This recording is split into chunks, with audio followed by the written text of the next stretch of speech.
السلام علیکم ورحمۃ اللہ وبرکاتہ۔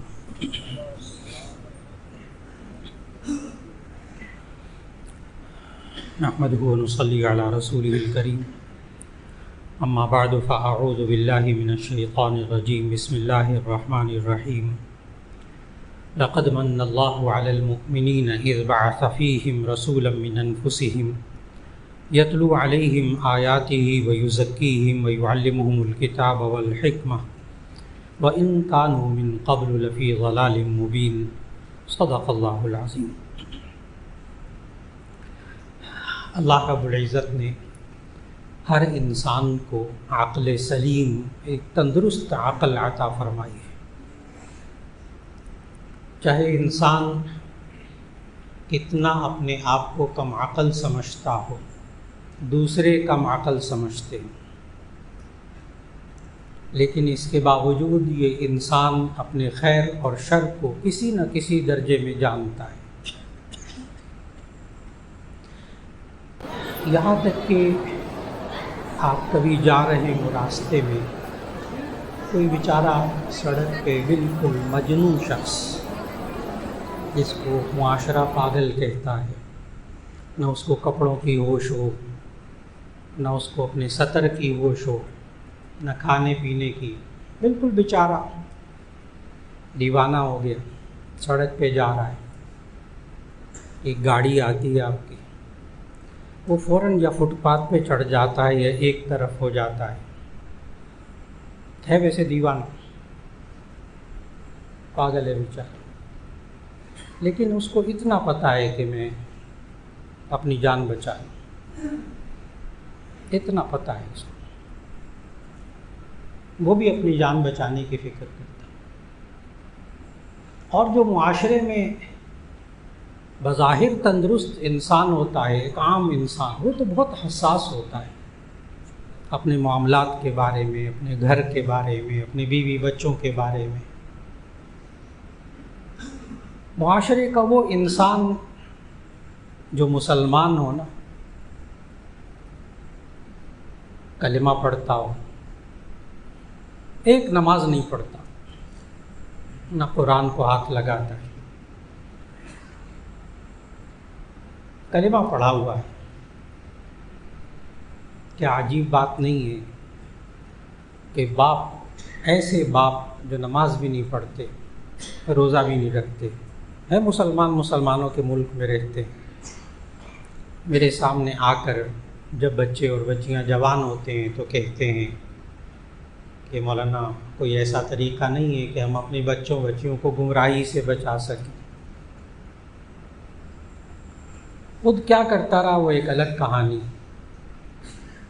جب اپنے جوان بچے اور بچیوں کی باری آتی ہے تو ایک دفعہ سوچتا ہے بیٹھ کر کہ یہ بے راہ روی، غلط راستے پر چل رہے ہیں، میں ان کو سیدھے راستے پر کیسے لاؤں۔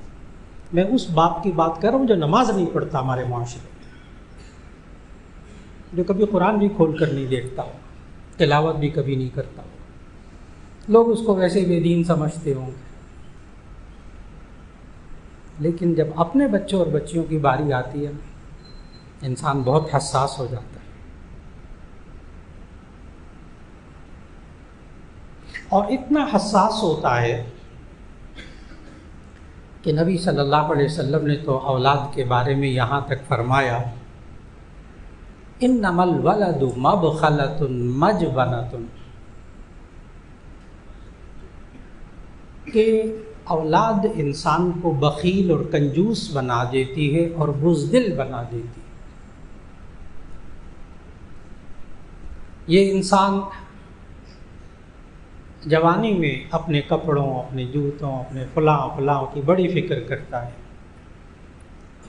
لیکن جب بچے ہو جاتے ہیں، عید کا موقع آتا ہے، اچھے خاصے کھاتے پیتے گھرانوں میں جب اپنی باری آتی ہے تو کہتے نہیں بس وہ میرے لیے وہی کافی ہے، ابھی تو سلوائے تھے کپڑے، بچوں کے نئے کپڑے آ جائیں، بچوں کے نئے جوتے آ جائیں، خود اپنے بارے میں کنجوس ہو جاتا ہے۔ یہ اولاد انسان کو کنجوس بنا دیتی ہے کہ ضرورت کے وقت بھی اپنے اوپر خرچ نہیں کرتا، بچے کے اوپر، اولاد کے اوپر خرچ کرتا ہے۔ اتنا حساس یہ انسان ہے۔ نبی صلی اللہ علیہ وسلم نے فرمایا کہ یہ اولاد انسان کو بزدل بنا دیتی ہے۔ جب جوانی ہوتی، جب شادی نہیں ہوئی ہوتی، کبھی گھر میں بہن کے بچے، بھائی کے بچے رات کو رو رہے ہوں تو غیر شادی شدہ نوجوان کو بڑا غصہ آتا ہے. ایک تو پتہ نہیں کیا مصیبت ہے، بچوں کو نہیں سنبھال سکتے، چپ کراؤ ان کو، سونے ہی نہیں دیتے. ایک وقت وہ آتا ہے جب اسی نوجوان کے اپنے بچے ہوتے ہیں، پھر اس کو اپنے بچے کے رونے پہ غصہ نہیں آتا، پیار آتا ہے. پھر گود میں لے کے ساری رات ٹہلتا ہے، اس کو ڈاکٹر پہ لے کے جاتا ہے، اس کو تکلیف ہے. بزدل بن گیا نا، غصہ نہیں آتا. جب غصہ نہیں آتا تو بزدل ہو جاتا ہے. غصے کا اپوزٹ بزدلی. تو سچے نبی صلی اللہ علیہ وسلم نے فرمایا انسان بڑا حساس ہے اپنے بچوں کے بارے میں. آج جب انسان گھر کے اندر بے راہ روی دیکھتا ہے نا، بے راہ روی دیکھتا ہے، بے حیائی دیکھتا ہے، کوئی کام بے حیائی کا دیکھتا ہے، بچے اور بچیوں میں خود کیا کرتا رہا. میں نے پھر عرض کیا خود کی کہانی الگ ہے، اپنے بچوں کے بارے میں بڑا حساس ہے.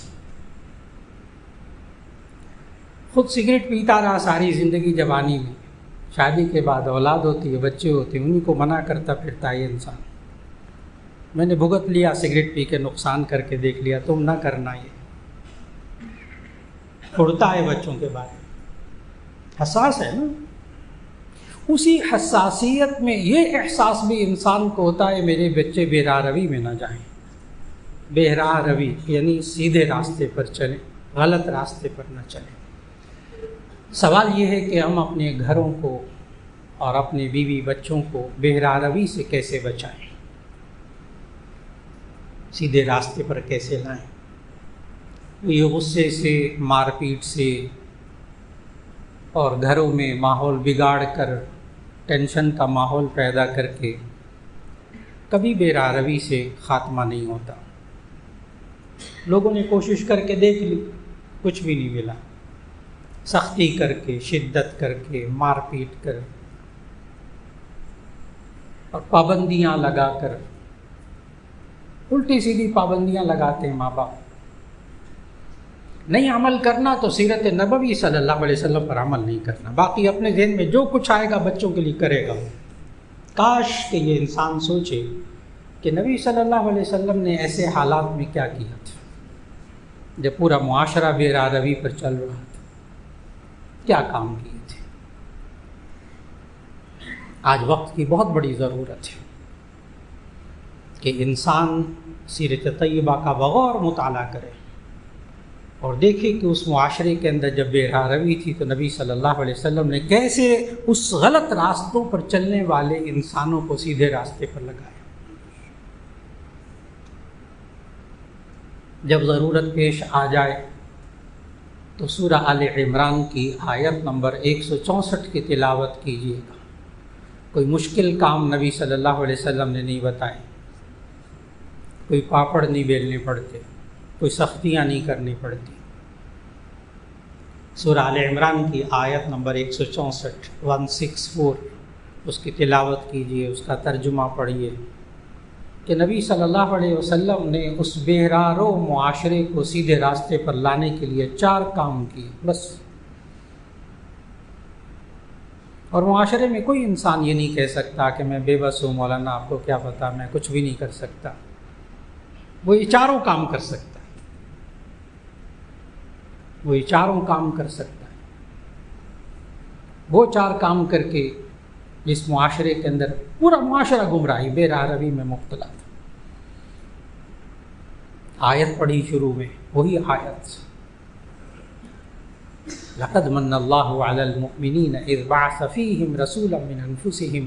اللہ تعالیٰ نے ایمان والوں پر احسان کیا کہ انہی میں سے رسول اللہ صلی اللہ علیہ وسلم کو بھیجا.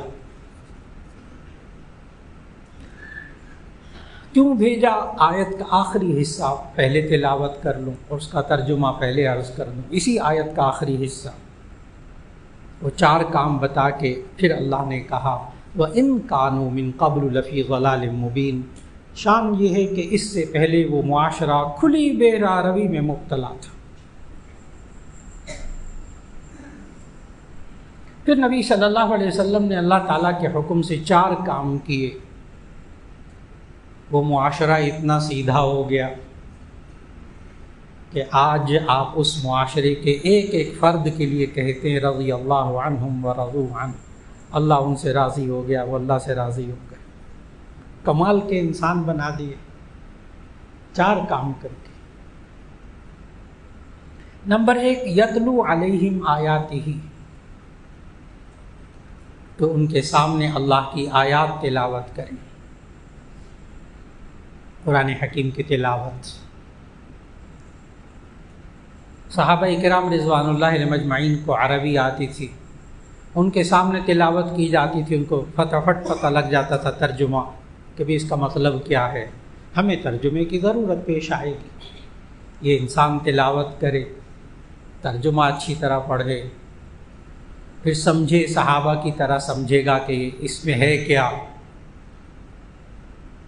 یتلو علیہم آیاتہ، قرآن حکیم کی آیات تلاوت کرے۔ یہ تلاوت کرنے سے کیا ہوتا ہے؟ بہرا روی جو بچے، جوان بچے اور بچیاں اور معاشرے کے افراد اگر اس راستے پر چل پڑیں، غلط راستوں پر، تو یہ قرآن ان کو کیسے تبدیل کرتا ہے؟ اس تلاوت کے ذریعے۔ نبی کریم صلی اللہ علیہ وسلم نے فرمایا ان القلوب تصدع کما یصدع الحدید بالماء، دلوں کو اس طرح زنگ لگ جاتا ہے جیسے لوہے کو پانی سے زنگ لگ جاتا ہے۔ قال وما جلاؤها یا رسول اللہ، اے اللہ کے رسول صلی اللہ علیہ وسلم اس زنگ کو کیسے صاف کریں؟ فرمایا بتلاوت القرآن وکثرت ذکر الموت، قرآن حکیم کی تلاوت کر کے، موت کو زیادہ یاد کر کے دل کا زنگ دور ہو جاتا ہے۔ جب موت کی فکر ہوتی ہے تب بھی دل کا زنگ دور ہوتا ہے، دل بڑا صاف ہو جاتا ہے۔ یہ ان لوگوں سے پوچھیں جن کی اولاد، جن کے ماں باپ میں سے کوئی اگر ہسپتالوں میں پہنچ جائے تو پھر انسان جائے نماز بچھا لیتا ہے، تسبیحات بھی پوچھتا ہے، گھروں کے اندر بہت سے بٹن بند کر دیتا ہے، آف کر دیتا ہے۔ یہ نہیں دیکھنا، بچوں کو بھی منع کرتا ہے، یہ نہیں دیکھنا، شرم نہیں آتی تمہاری ماں ہسپتال میں ہے، تم یہ دیکھ رہے ہو؟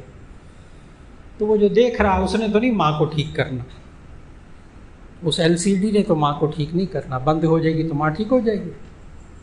جی نہیں، اس کے ذہن میں کچھ ہے کہ کوئی ذات ایسی ہے جو اس LCD سے ناراض ہوتی ہے، LCD کے اندر بعض چیزیں سے ناراض ہوتی ہے، اگر وہ ذات ناراض ہو گئی تو یہ ماں جو ہے نا وہ ہسپتال میں پڑی رہے گی۔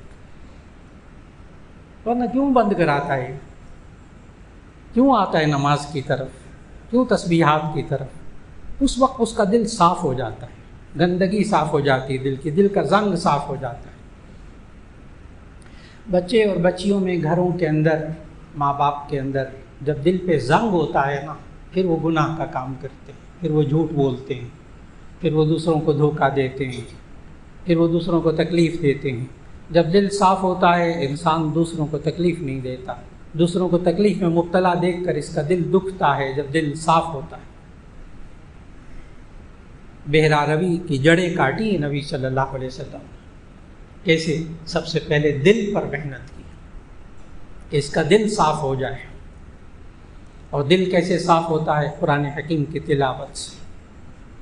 اس کا دل و دماغ صاف ہو جاتا ہے، اس کا عمل صاف ہو جاتا ہے جب یہ نماز میں قرآن حکیم کی تلاوت کرتا ہے۔ یہ قرآن حکیم کی تلاوت، یہ نماز کا ماحول گھر میں بنانے سے کیا ہوتا ہے؟ آج کے موضوع کا جواب کہ ہم اپنی نئی نسلوں کو، اپنے گھر والوں کو اگر بہرا روی سے بچانا چاہتے ہیں تو 21ویں پارے کی پہلی آیت اور اس کا ترجمہ پڑھ لیجیے، آپ کو معلوم ہو جائے گا کہ اس سے ہوتا کیا ہے۔ 21واں پارہ پہلی آیت، اتل ما اوحی الیک من الکتاب۔ میرے بھائی ویڈیو نہ بنائیے گا، جزاک اللہ۔ مسجد ہے، ویسے میں TV پروگرام بھی کرتا ہوں، لوگ کہتے ہیں وہاں تو کیمرے میں آ جاتے ہیں، یہاں کیوں منع کرتے ہیں؟ جی مسجد کا تقدس، مسجد کا تقدس جائز ہے، جائز ہے۔ علماء کہتے ہیں کہ یہ تصویر نہیں ہے، چپ میں ہوتا ہے، لیکن بیان کے اندر ویڈیو نہ بنائیے گا، مسجد میں نہیں۔ تو میں گزارش کر رہا تھا کہ اتل ما اوحی الیک من الکتاب واقم الصلاۃ، ان الصلاۃ تنہا عن الفحشاء والمنکر، 21واں پارہ پہلی آیت۔ اتل ما اوحی الیک من الکتاب، آپ تلاوت کیجئے اس کتاب کی جو آپ کی طرف نازل کی گئی ہے۔ واقم الصلاۃ، اور نماز قائم کیجئے، نماز پڑھیں گے، قرآن حکیم کی تلاوت بھی کریں گے، پھر وہ نماز کیا کرے گی؟ ان الصلاۃ تنہا عن الفحشاء والمنکر، بے شک یہ نماز انسان کو بے حیائی برائی سے روکتی۔ ہم یہی چاہتے ہیں نا، ہمارے معاشرے میں بے راہ روی نہ ہو، ہمارے بچے اور بچیاں غلط راستوں پر نہ چلیں، برے راستوں پر نہ چلیں، بے حیائی کے راستوں پر نہ چلیں۔ جتنا روک سکتے ہیں، جتنا بہتر ہو سکتے ہیں، 100% نہ صحیح 10% کی کوشش کر لے انسان۔ میں 100% سے ایک دم 10% پر کیوں آ گیا؟ اس کی وجہ حدیث قدسی، تاکہ انسان میں مایوسی نہ آئے۔ میں 100% اگر اپنے بچے اور بچیوں کو اور گھر کے ماحول کو اگر بے حیائی اور برائی سے پاک نہیں کر سکتا، 100% نہیں کر سکتا، تو کیا 10% کی بھی کوشش نہ کریں؟ انسان بالکل ہی ٹھنڈا ہو کے بیٹھ جاتا ہے۔ وہ حدیث قدسی کی وجہ سے ایک دم 100% سے 10% پر آیا، اس لیے کہ حدیث قدسی کہتے ہیں کہ نبی صلی اللہ علیہ وسلم فرمائیں کہ اللہ تعالیٰ نے فرمایا، اور وہ بات قرآن میں نہ ہو تو اسے کہتے ہیں حدیث قدسی۔ اس کا مقام اور احادیث سے بہت مختلف ہوتا ہے، بہت اونچا ہوتا ہے۔ تو نبی صلی اللہ علیہ وسلم نے فرمایا کہ اللہ تعالیٰ فرماتا ہے، بندہ میری طرف ایک قدم چل کر آتا ہے، میں اس کی طرف 2 قدم چل کے آتا ہوں۔ بندہ میری طرف، اللہ کہتا ہے بندہ میری طرف چل کے آتا ہے، اللہ کہتے ہیں میں اس کی طرف دوڑ کے آتا ہوں۔ آسان سا ترجمہ ہے۔ اب محدثین اس حدیث کی تشریح لکھتے ہیں، محدثین لکھتے ہیں اس حدیث کا مطلب یہ ہے کہ بندہ اللہ کی طرف ایک قدم چل کر جاتا ہے، یعنی وہ دین پر ایک قدم چلتا ہے، اللہ اس کو 2 قدم پر چلا دیتا ہے۔ یہ بندہ دین پر صرف چلتا ہے، اللہ اس کو دین پر دوڑاتا ہے۔ یہ انسان 10% گھر میں بے راہ روی سے اپنے بچے اور بچیوں کو بچانے کے لیے 10% کوشش کر رہے، اللہ 20% پہ لے آئے گا۔ اس حدیث قدسی کے مطابق اللہ 20% پہ لے آئے گا۔ یہ انسان 25% کوشش کرتا ہو، 100 کاموں میں سے 25 کاموں کو ٹھیک کرنے کی کوشش کرے گا، اللہ 50 پہ لے آئے گا۔ اللہ کا وعدہ ہے، کر کے دیکھ لیں، سچے اللہ کا وعدہ ہے۔ یہ انسان 50% پر کوشش کرتا ہے، اللہ 100% پر اس کو لے آتا ہے، کر کے دیکھنے کی بات ہے۔ مایوس نہ، اولاد سے مایوس ہوتے ہیں، بیوی سے مایوس ہو، مولانا آپ کو نہیں پتا میرا بچہ وہاں تک بگڑ چکا ہے جہاں سے واپس نہیں آ سکتا۔ ٹھیک ہے، آپ اپنے بچے سے مایوس ہو جائیں، بچی سے مایوس ہو جائیں، گھر والوں سے مایوس ہو جائیں، اپنے بھائی سے مایوس ہو جائیں، کوئی بات نہیں، لیکن ایک بات ذہن میں رکھیے گا کہ اللہ کی رحمت سے مایوس نہ ہو سکے۔ بچے سے مایوسی آ گئی، کوئی بات نہیں، کچھ نہیں بگڑا، ابھی بھی نہیں بگڑا۔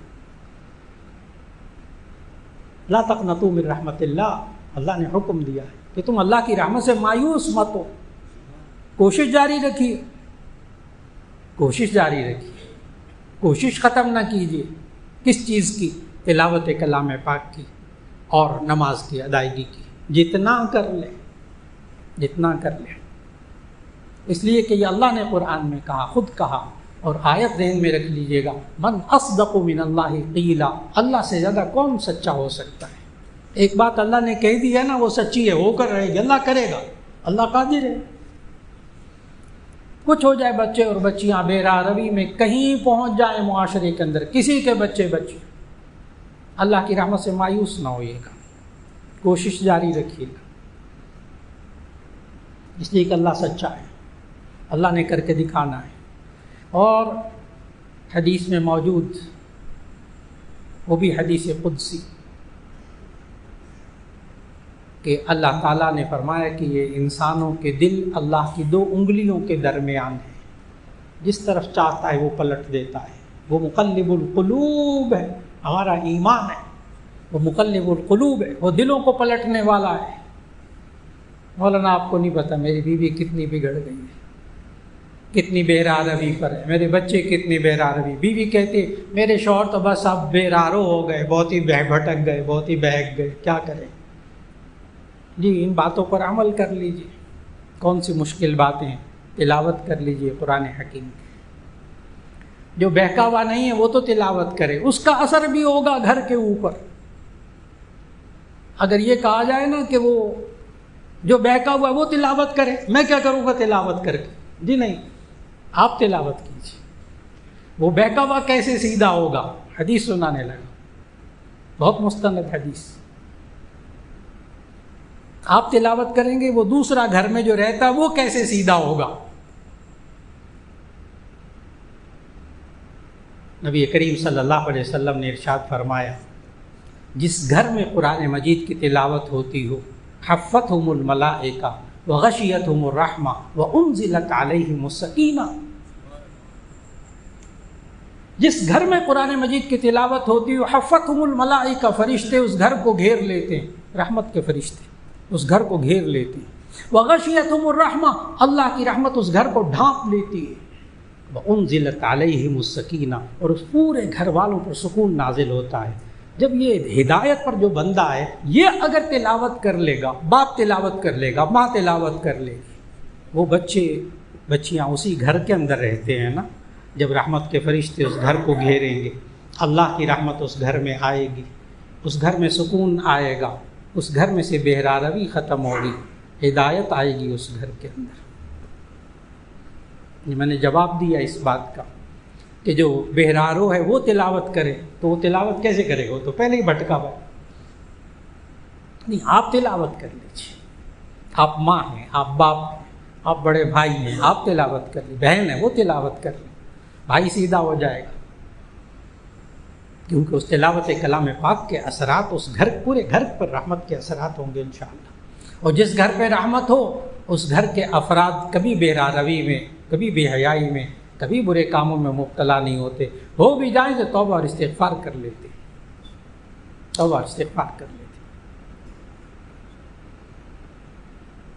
تو ایک کام کہ گھروں کے اندر تلاوت کو عام کیا جائے، قرآن حکیم کی تلاوت، اور کوشش کی جائے کوئی وقت ایک نکال کر 1 2 آیتیں 3 آیتیں، بمشکل 2 3 4 منٹ لگیں گے، قرآن مجید کھول کر دیکھ کر پڑھنا ہے، اردو میں ترجمہ لکھا ہوتا ہے،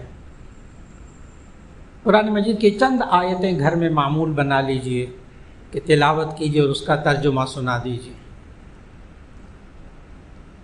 کیا ہوگا؟